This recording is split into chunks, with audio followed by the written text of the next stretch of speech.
Alright, y'all, today I'm covering Hell's Paradise. And I've been wanting to cover this one for a while, man. This is a fire anime, yo. And like, what better time to cover it than before season 2 comes out next month? So, let's just get straight into it.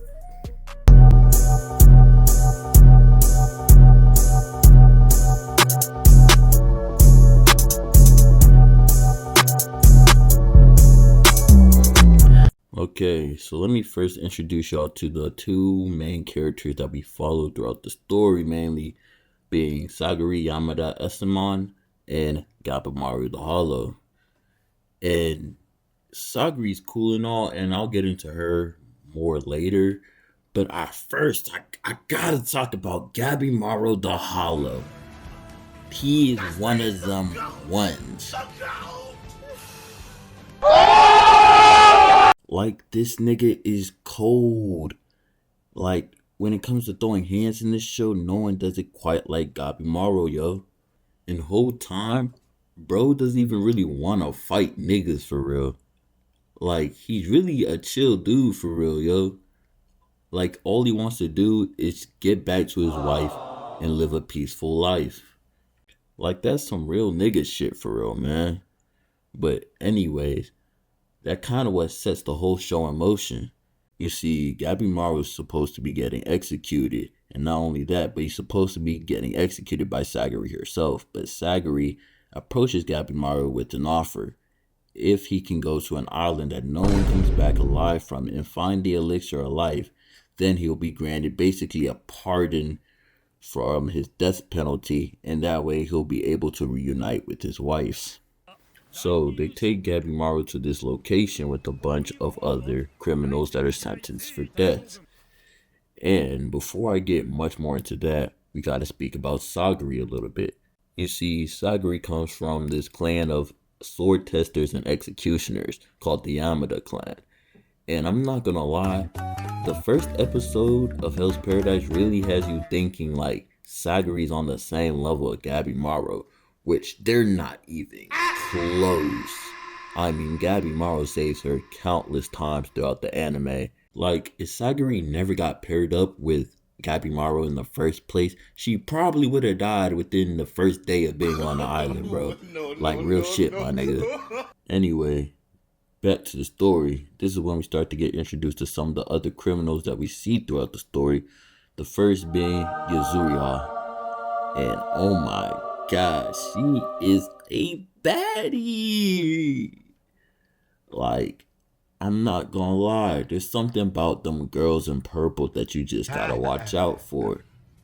I know y'all know what I'm talking about.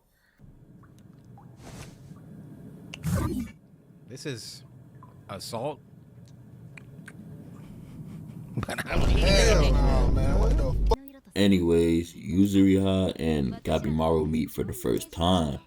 And low-key, I thought she was low-key dissing on my boy at first, calling him short and scrawny. And then I looked it up. How tall is Gabimaru the Hollow? My nigga is 4 feet 11 inches. My nigga, you couldn't even break 5 feet? Now, granted, he is apparently 16 years old, but still, this nigga is short. But hey, short king's up, I guess. Now, the shogun on the left basically tells the guy on the right to tell the criminals that, hey, we gotta window y'all niggas' numbers down, cause there ain't enough space on the boat. So, y'all handle that.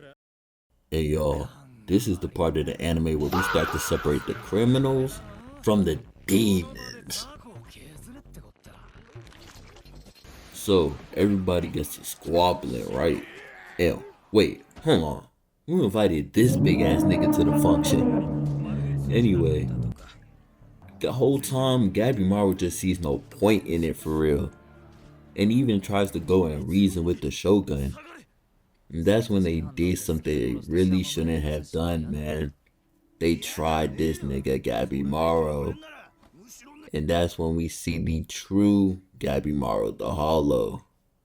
Gabimaru just walks up to this dude, and I really want y'all to analyze how this nigga fights, yo. takes out straight neck.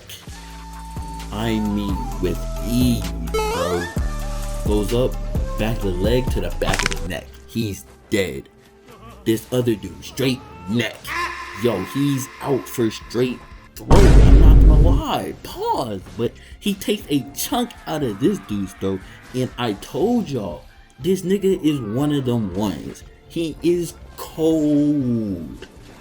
Tell him bring 100 more, bro. They can't stop Gabimaro the Hollow. I mean, he had this whole bitch shook. And I ain't gonna lie, he would have me shook too. Remember, this nigga is 4'11", yo. And now that the weak has been weeded out from the strong, we finally get to head over to this island. And bro, when I tell you, out of the few that go to this island, a lot of them don't even make it past the first day. It's bad, yo. Like, it's bad. But yeah, this is where we really start to follow Sagari and Gabimaro. And Gabimaro's a whole better guy than me, cause him and Sagari go back and forth over his hands being tied up. And Gabimaro obviously knows that Sagari can't hang with him, but decides to abide by her rules anyway and have his hands tied up. And like shortly after this, like not even 10 seconds later, Gabimaro gets rocked. And like, who invited this nigga to the function? But I ain't gonna lie though, he got that shit on though. Psych! Nigga thought he looked big and intimidating. Nigga, you just look goofy. Damn. And I would show y'all or cover the fight between Gabimaro and this dude, but the nigga got off screen. Like, even the anime knew this nigga wasn't worth our time.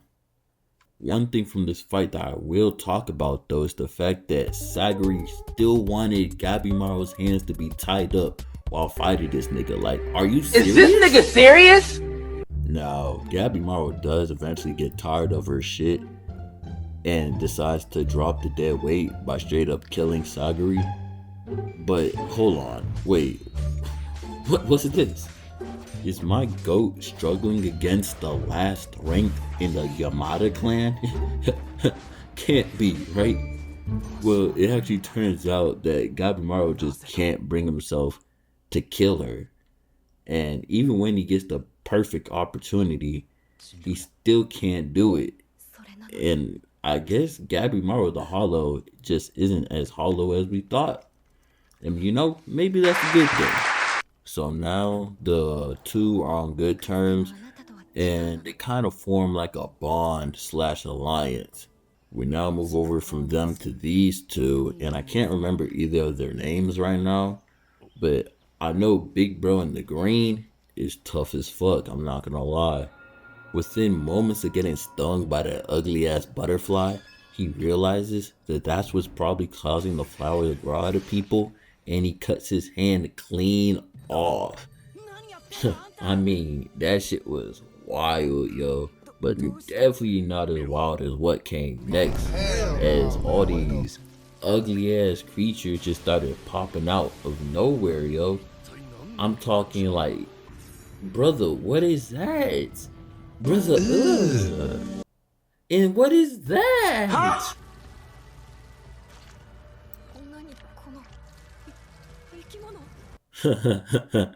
Yeah, that's got to be covered in another video. So yeah, that's the end of the vid.